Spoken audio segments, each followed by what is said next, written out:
ಯಡಿಯೂರಪ್ಪ ಕುಟುಂಬದ ವಿರುದ್ಧ ಮಾಜಿ ಸಚಿವ ಕೆಎಸ್ ಈಶ್ವರಪ್ಪ ಸಮರ ಸಾರಿದ. ನನ್ನ ಸ್ಪರ್ಧೆ ಏನೇ ಇದ್ರೂ ಯಡಿಯೂರಪ್ಪ ಕುಟುಂಬದ ವಿರುದ್ಧ. ಹೀಗಂತ ಮಗನಿಗೆ ಟಿಕೆಟ್ ಮಿಸ್ ಆಗಿದ್ದಕ್ಕೆ ಬಿಎಸ್ವೈ ವಿರುದ್ಧ ಈಶ್ವರಪ್ಪ ಗುಡುಗಿದ. ಬಿಎಸ್ವೈ ನನ್ನ ಮಗನಿಗೆ ಟಿಕೆಟ್ ಸಿಗದಂತೆ ಮೋಸ ಮಾಡಿದ್ದಾರೆ. ಮಂತ್ರಿ ಸ್ಥಾನಕ್ಕೆ ರಾಜೀನಾಮೆ ಕೊಟ್ಟಾಗ್ಲೂ ನನಗೆ ಮೋಸ ಮಾಡಿದ್ರು. ನನಗೆ ಶಿವಮೊಗ್ಗದಿಂದ ಸ್ಪರ್ಧೆ ಮಾಡುವಂತೆ ಒತ್ತಡ ಇದೆ. ನನ್ನ ನಿರ್ಧಾರದಿಂದ ನಾನು ಹಿಂದಕ್ಕೆ ಸರಿಯಲ್ಲ ಅಂತಿದ್ದಾರೆ ಈಶ್ವರಪ್ಪ. ಎಂಎಲ್ಎ, ಎಂಪಿ, ಎಂಎಲ್ಸಿ ಮಾಡುವ ಆಶ್ವಾಸನೆ ಬಹಳ ನೋಡಿದ್ದೀನಿ. ಕಾಂತೇಶ್ ಶಿವಮೊಗ್ಗ ಹಾವೇರಿ ಕ್ಷೇತ್ರದಿಂದ ಸ್ಪರ್ಧೆ ಮಾಡಲ್ಲ. ಹೀಗಂತ ಯಡಿಯೂರಪ್ಪ ಕೊಟ್ಟ ಆಫರ್ಗೆ ನಿರಾಕರಿಸಿ ಬಂಡಾಯದ ಸುಳಿವನ್ನ ಕೊಡ್ತಾ ಇದ್ದಾರಾ? ಬಂಡಾಯ ಸ್ಪರ್ಧೆ ಮಾಡ್ತಾರಾ ಈಶ್ವರಪ್ಪ? ಹಾಗಿದ್ರೆ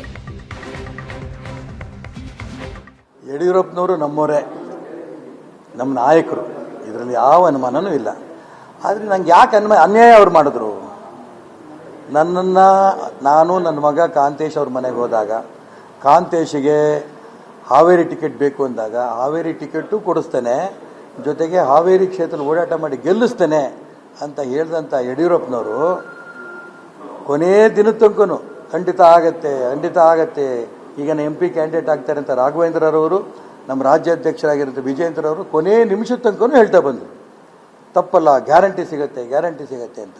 ಕೊನೇ ಒಂದಿನ ಇರಬೇಕಾದ್ರೆ ವಿಜೇಂದ್ರ ಅಲ್ಲೇ ಡೆಲ್ಲಿಯಲ್ಲಿದ್ದಾರೆ, ಕಾಂತೇಶ್ ನೀವು ಡೆಲ್ಲಿಗೆ ಹೋಗ್ಬಿಡು, ಇಮ್ಮಿಡಿಯೇಟ್ ನೀವು ಇಬ್ಬರು ಸೇರಿಕೊಂಡು ಅಮಿತ್ ಶಾ ಭೇಟಿ ಮಾಡಿದ್ರೆ ಗ್ಯಾರಂಟಿ ಆಗುತ್ತೆ ಅಂತ ಮತ್ತೂ ಹೇಳಿದ್ರು.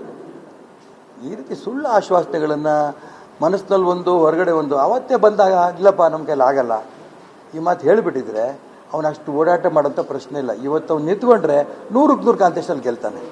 ಎಷ್ಟು ಜನ ಹಾವೇರಿ ಕಾರ್ಯಕರ್ತರು ಬೇಸರ ಆಗಿದ್ದಾರೆ ಅನ್ನೋದನ್ನು ಅವ್ರು ಫೋನ್ ಮಾಡಿ ಮನೆಗೆ ಬಂದು ಹೇಳೋಗ್ತಾ ಇದ್ದಾರೆ. ಇದಕ್ಕೆ ಪೂರ್ಣ ಕಾರಣ ಯಡಿಯೂರಪ್ಪನವರು, ವಿಜಯ್. ಇಡೀ ಕರ್ನಾಟಕ ರಾಜ್ಯದಲ್ಲಿ ಪಕ್ಷ ಕಟ್ಟರಂಥ ಅನೇಕ ಕಾರ್ಯಕರ್ತರು, ಹಿರಿಯರು ನೋವು ಅನುಭವಿಸ್ಕೊಂಡಿದ್ದಾರೆ. ಅಪ್ಪ ಮಕ್ಕಳ ಕೈಯಲ್ಲೇ ಈ ಪಕ್ಷ ಹಿಡಿತದಲ್ಲಿ ಬಂದೋಗಿದೆ. ಇದನ್ನು ಸರಿ ಮಾಡಬೇಕು. ಅವ್ರು ಬೇಕಾದವರು ಟಿಕೆಟ್ ಕೊಡಿಸ್ತಾರೆ, ಅವ್ರು ಬೇಕಾದವ್ರನ್ನ ರಾಜ್ಯ ಪದಾಧಿಕಾರಿಗಳು ಮಾಡ್ಕೋತಾ ಇದ್ದಾರೆ. ಇದನ್ನೆಲ್ಲರೂ ನೋವಲ್ಲಿ ಹೇಳ್ತಾ ಇದ್ದಾರೆ. ಅದಕ್ಕೆ ಕೂತು ಚರ್ಚೆ ಮಾಡಿ, ಯಾಕೆಂದರೆ ವಿಜೇಂದ್ರ ರಾಜ್ಯದ ಅಧ್ಯಕ್ಷ ಆದ ನಂತರ ರಾಜ್ಯದ ಪದಾಧಿಕಾರಿಗಳ ಪಟ್ಟಿ ಬಿಡುಗಡೆ ಆಯಿತು. ಆ ಪಟ್ಟಿ ಬಿಡುಗಡೆ ಕೋರ್ ಕಮಿಟಿ ಸಭೆಯಲ್ಲಿ ನಮ್ಮ ಈ ಬಸವರಾಜ ಬೊಮ್ಮಾಯಿ ಕೇಳಿದ್ರು, ಯಾರನ್ನೂ ಕೇಳಿದ್ರೆ ಈ ಪಟ್ಟಿ ಬಿಡುಗಡೆ ಮಾಡಿಬಿಟ್ರಲ್ಲ, ಸರಿನಾ ಇದು ಅಂತ, ತಪ್ಪಾಯಿತು ಅಂತ ವಿಜೇಂದ್ರ ಹೇಳಿದ್ರು.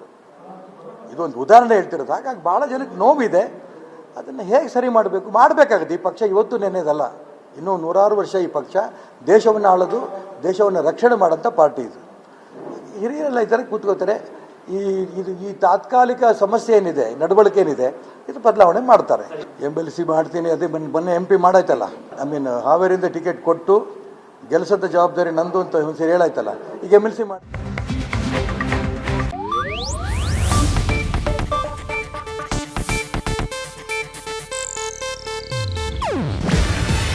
ಇದು ಏಷ್ಯಾನೆಟ್ ನ್ಯೂಸ್ ನೆಟ್ವರ್ಕ್ ಪ್ರಸ್ತುತಿ. ನೀವು ನೋಡ್ತಿದ್ದೀರಾ ಏಷ್ಯಾನೆಟ್ ಸುವರ್ಣ ನ್ಯೂಸ್.